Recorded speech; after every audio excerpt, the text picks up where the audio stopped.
Hello everyone, आपका फिर से स्वागत है मेरे चैनल में। आज हम बात करते हैं बीए के चैप्टर नंबर 4 साम्राज्यवाद, इसके सिद्धांत एवं विकास की आज बात करते हैं।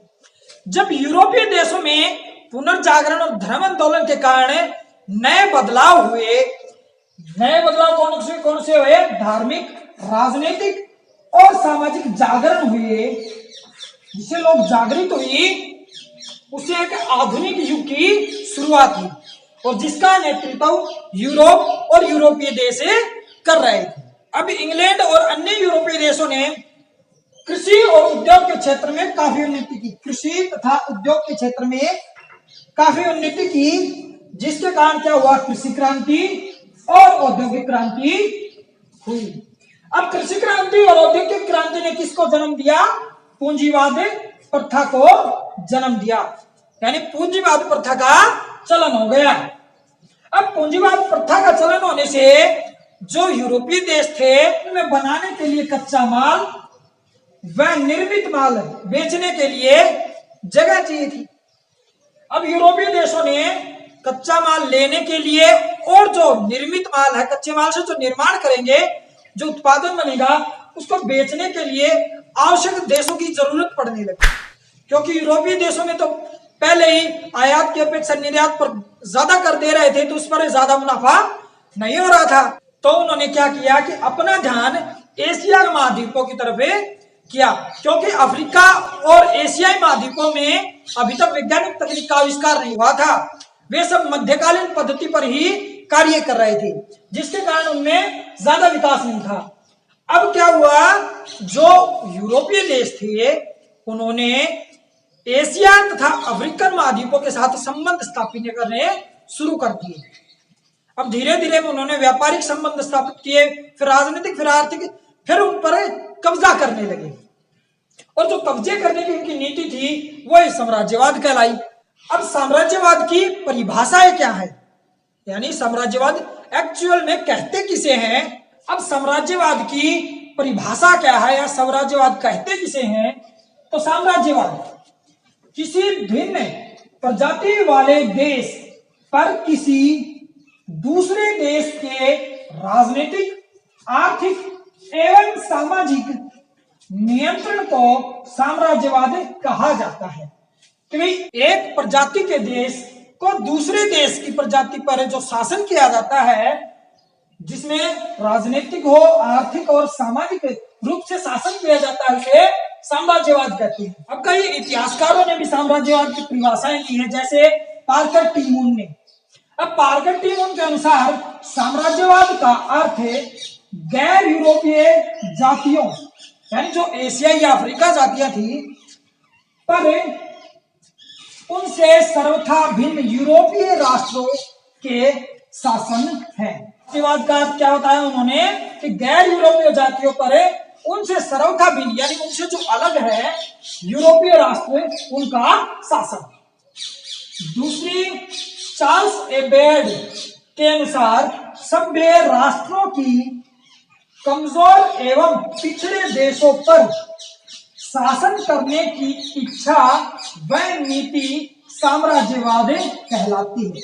कि चार्ल्स एबेर्ड ने क्या कहा कि जो कमजोर राष्ट्र हैं, कमजोर एवं पिछड़े जो देश हैं, उन पर जो शक्तिशाली राष्ट्र हैं, उन पर शासन करने की इच्छा व नीति साम्राज्यवाद कहलाती। साम्राज्यवाद का अर्थ, यानी जो साम्राज्यवाद अर्थ शब्द है, उसका अर्थ क्या है?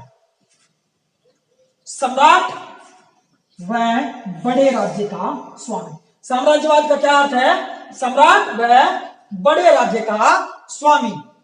और साम्राज्यवाद को अंग्रेजी भाषा में इंपेरियलिज्म कहते हैं। इंपेरियलिज्म, जो कि इंपरेटर शब्द से निकलकर बना है। अब कालांतर में हमने साम्राज्यवाद के अलग अलग रूपों को देखा है।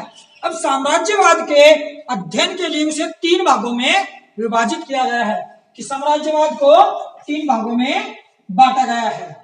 एक तो प्राचीन साम्राज्यवाद, दूसरा उपनिवेश साम्राज्यवाद, और तीसरा है नव साम्राज्यवाद।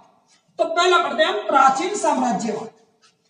कि इसमें जो ये व्यवस्था है प्राचीन साम्राज्यवाद है, इसमें जब कोई शक्तिशाली शासक अपनी महत्वाकांक्षी विजय अभिलाषा के लिए दूसरे देश को पराजित कर अपने साम्राज्य में मिलाता है और अपनी शासन व्यवस्था स्थापित करता है, प्राचीन साम्राज्यवाद कहलाती है।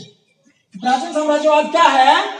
इस व्यवस्था में जब कोई शक्तिशाली शासक अपनी महत्वाकांक्षी विजय अभिलाषा, क्योंकि ये सिर्फ विजय के लिए होता था कि मुझे ये सिर्फ जीतना ही जीतना है, विजय अभिलाषा से दूसरे देश को पराजित करे अपने राज्य में मिलाता था और अपनी शासन व्यवस्था स्थापित करता था, प्राचीन साम्राज्यवाद कहलाती थी। जैसे मौर्य साम्राज्य, रोमन साम्राज्य, मंगोल साम्राज्य, ये सिर्फ विजय अभिलाषा के तौर पर भी, विजय की इच्छा के तौर पर ये हमले किए गए या पराजित किए गए दूसरे देश से।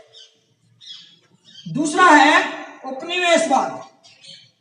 अब यूरोपीय देशों ने अज्ञात क्षेत्रों पर अधिकार करके जो साम्राज्य बनाया उसे औपनिवेश साम्राज्य व उपनिवेशवाद कहते हैं।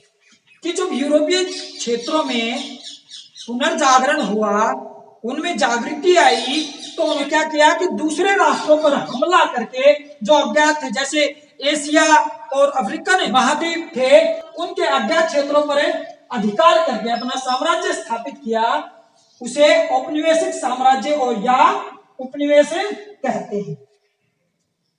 इस प्रकार के साम्राज्य में कोई राज्य दूसरे राज्य के आर्थिक संसाधनों पर अधिकार करता है, उसे आर्थिक साम्राज्य भी कहते हैं। ठीक है भाई, जो उपनिवेशवाद था इसमें क्यों हमले किए गए, क्यों अधिकार किया गया? ताकि उसके आर्थिक संसाधनों पर कब्जा किया जाए।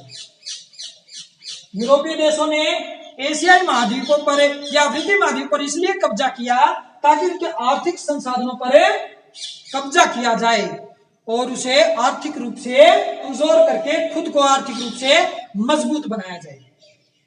ये दो हमने पढ़े, प्राचीन साम्राज्यवाद और उपनिवेश या औपनिवेशिक साम्राज्यवाद। तीसरा पढ़ते हैं नव साम्राज्यवाद कि नव साम्राज्यवाद। अब 19वीं सदी में यूरोपीय देश के औद्योगिकरण के कारण निर्मित माल को बेचने और कच्चे माल को लेने के लिए उन्होंने क्या किया कि जो एशिया और अफ्रीका के अविकसित राष्ट्र थे उन पर आर्थिक और राजनीतिक रूप से भी कब्जा कर लिया।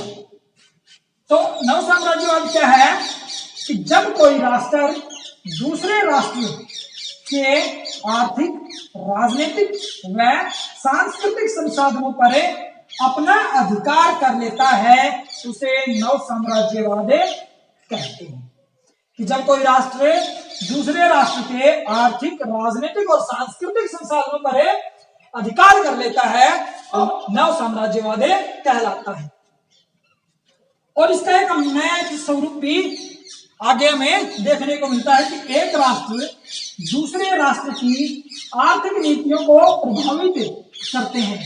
इसके नए रूप में क्या करते हैं कि एक राष्ट्र दूसरे राष्ट्र की आर्थिक नीतियों को प्रभावित करते हैं या प्रभावित करने की कोशिश करते हैं, उसे नव उपनिवेशवाद की भी संज्ञा दी जाती है। नव उपनिवेशवाद की संज्ञा दी जाती है। अब ये नव साम्राज्यवाद कब आरंभ हुआ? 1870 ईस्वी में नव साम्राज्यवाद का उदय माना जाता है। और साम्राज्यवाद शब्द का सर्वप्रथम कब इस्तेमाल किया गया? साम्राज्यवाद शब्द का सर्वप्रथम कब इस्तेमाल किया गया? संभवतः बोयर युद्ध में। साम्राज्यवाद शब्द का प्रयोग कहाँ हुआ? पहले बोयर युद्ध में।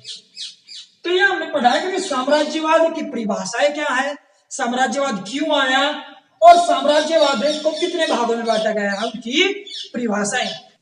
तो इस वीडियो में सिर्फ इतना ही।